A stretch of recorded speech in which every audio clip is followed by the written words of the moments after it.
Hello, good morning. Namaste. This is Saili Kaikar. This is my second video, and I'm really happy and joyous that um, I shared my first video and I received a lot of love from all you guys, and it makes me feel that I'm doing the right thing. So thank you very much, and I appreciate that it helps a lot of people. And if it doesn't resonate with you, that's fine. Everybody is at different levels every time. Right, so I'm back with my second video, and today what I want to talk about is a kind of continuation of my first video. So I want to talk about one step at a time and what it really means. So, this spiritual journey, as we call it, it's a journey. So, it's not a end. It's not something that you got to achieve because it is an ongoing journey. It even for people who are enlightened, the journey still continues. Because imagine there's a thing called infinite. If you really believe in infiniteness, it doesn't have an end, does it? If we have infinite potential and infinite ways to create, we are never going to stop. We will keep evolving no matter which stage we are in. So there is no end that we have to reach. It's a journey. So, how do we embark on this journey and continue this journey and don't get distracted in between? Because what tends to happen is we generally create a partition in our head and we think that there is this spiritual journey and then there is this practical world, you know, or a material world, and these two are separate things. Well, they're not separate things. This itself is an illusion that your mind has created. Any kind of duality that your mind creates is an illusion because reality is that everything is just one. It's all one.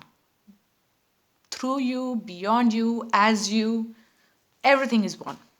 Okay, so because of this duality that we have in our mind where we think we are on a spiritual journey, but we also have bills to pay, we also have, job to do, we also have chores to do at home.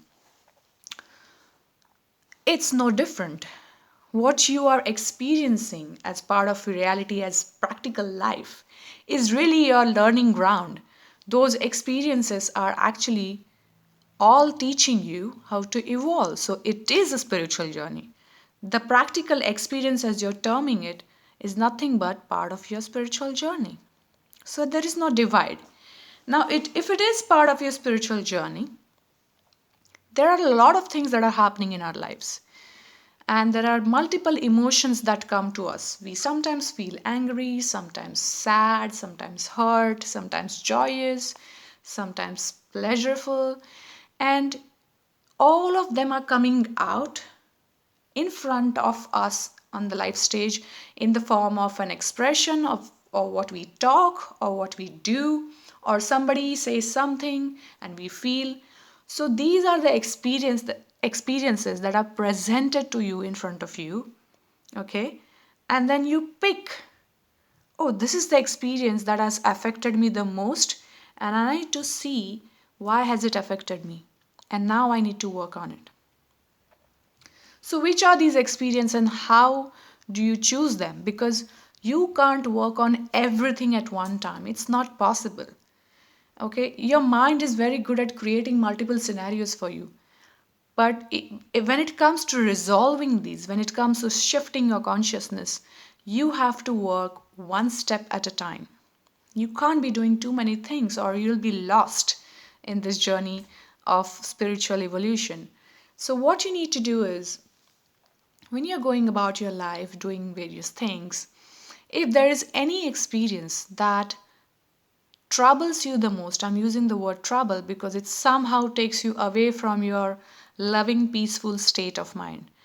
If it is taking you away, you take that experience as your priority. There might be other things as well that are bothering you, but you have to work on one thing at a time. And then you focus your complete attention into this experience. What is this experience telling you? What is it showing you? What is it showing you that's part of your mind? And is that a reality? And if it's not a reality, how do I actually transform it? So, for example, um, I feel sometimes that, for example, you just look at someone and you actually get jealous, maybe for their looks or their skills or whatever. But the feeling of jealousy is not very evident. It's a very subtle feeling. It's there in your mind, deep in your mind, and you won't even realize that you actually felt like this for a particular person. What you would do probably is just go around judging that person, thinking that person is not good enough, or they're lacking in these other things that you think are really not good, or you'll start judging their actions or words, and unnecessarily create a bad feeling inside of you. This is very, very difficult to identify that you are creating this experience for yourself, because you don't even think it's about you. You think you're just talking about somebody else. You just think that somebody else is doing something wrong in their life and that's all about it. But the fact that you actually think that somebody else is doing something wrong is your judgment, is your way of looking at that person, is your way of thinking their actions are wrong. This is a duality. This is an experience that you need to identify first, okay? Sit with it and try and find out, why do you feel like this? Why are you judging this person? Why do you think that this person is not quite up to your idealistic standard? And then you will start realizing that you have got some learned beliefs that you really stick to, and you think this is the way to behave, and if you don't behave like this, you're a bad person. But what is the reality? Is there anything bad and good? Is there a duality? Is there right and wrong? Is there like two ways paths to life, and this is the right path and I have to be on the right path? There is no such thing. There are just experiences, and everybody's creating experiences as per their consciousness. Once you realize that, oh my god, it's not about that person who's creating whatever experiences for themselves, but it's about me who's creating an experience of a limitation or a blockage for another person, stopping that love for another person just because I have a limitation in my mind, in my subconscious mind, which says that this is a wrong thing. And because of that limitation, my unconditional love will not flow towards that person. I might think that that person is better than me. What is the basis of this concept? I'm lacking in something. I'm not good enough. So who's creating this experience? I am. I'm creating an experience based on the fact that I think I'm not good enough because somebody else is better than me. So it all boils down to you. And the most difficult, I have realized the most difficult part is identifying what is that thought or belief that actually created the experience. It is very difficult to find that, because what happens is when we are going through that experience, we get lost in the whole blame game and finding out other reasons and how other people are doing other things and what we are feeling, how correct that is, because we are used to defending ourselves. Our ego knows how to defend ourselves. We have learned that from childhood. So from even 4-year-old kids can defend themselves for whatever they do. But the truth of your core knows what is the wisdom, what's the truth. And once you connect to that, you will know, oh my god, actually it's not true, I'm creating this.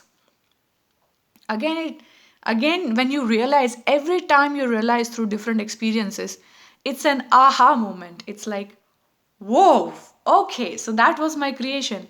You realize there are so many different kinds of creations that we are creating just for us to find out that, oh, this was lying in my consciousness. So the moment you realize this and you transform it, that is again a very critical step and a very difficult step. But you completely focus on that feeling, on that energy that you're feeling because of that belief, and give unconditional love to yourself first.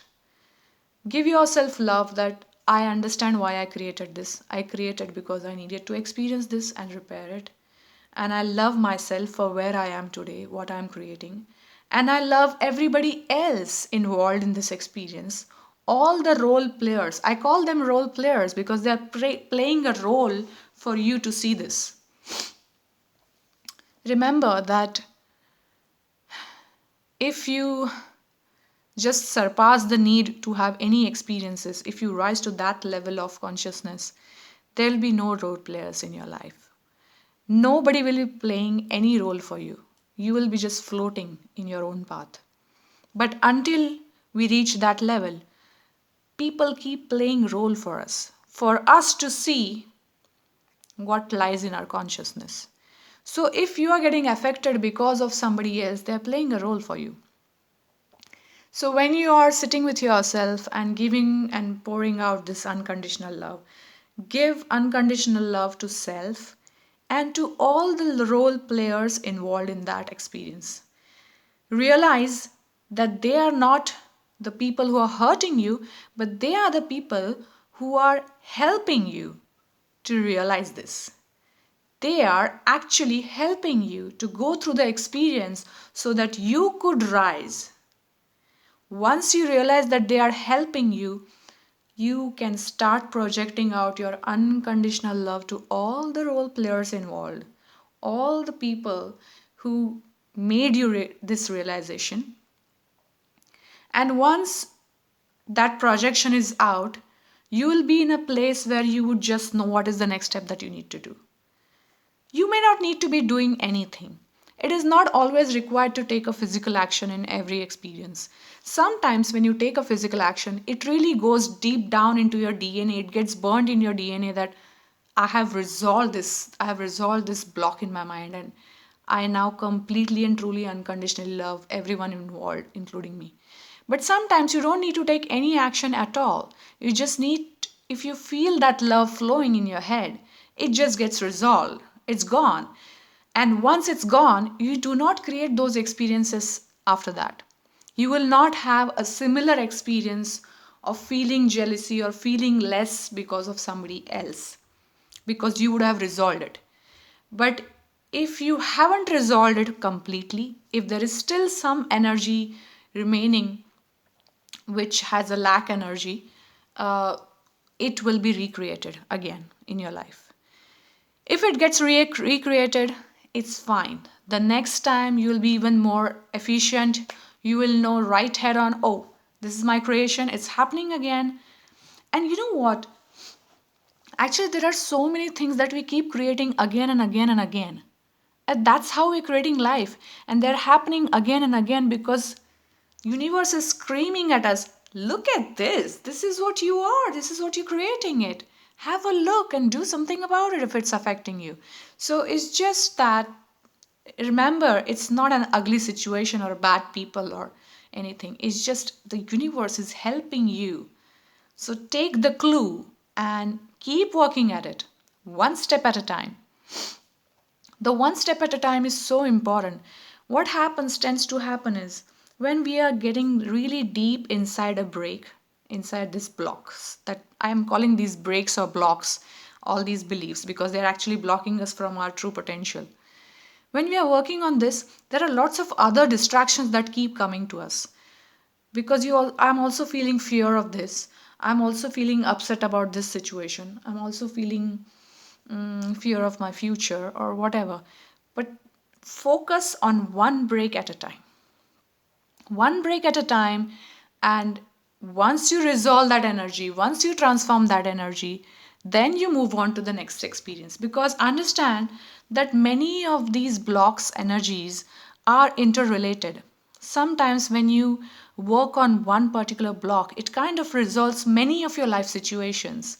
So I know that there is a lot going on in everyone's life, but focus on one thing, one step at a time. Remember to focus on that particular event, resolve it, take a nice deep fresh breath of air, go through the life experiences, and then look at something once your heart is truly out there, you know, giving out the love. So that was my message for this particular video.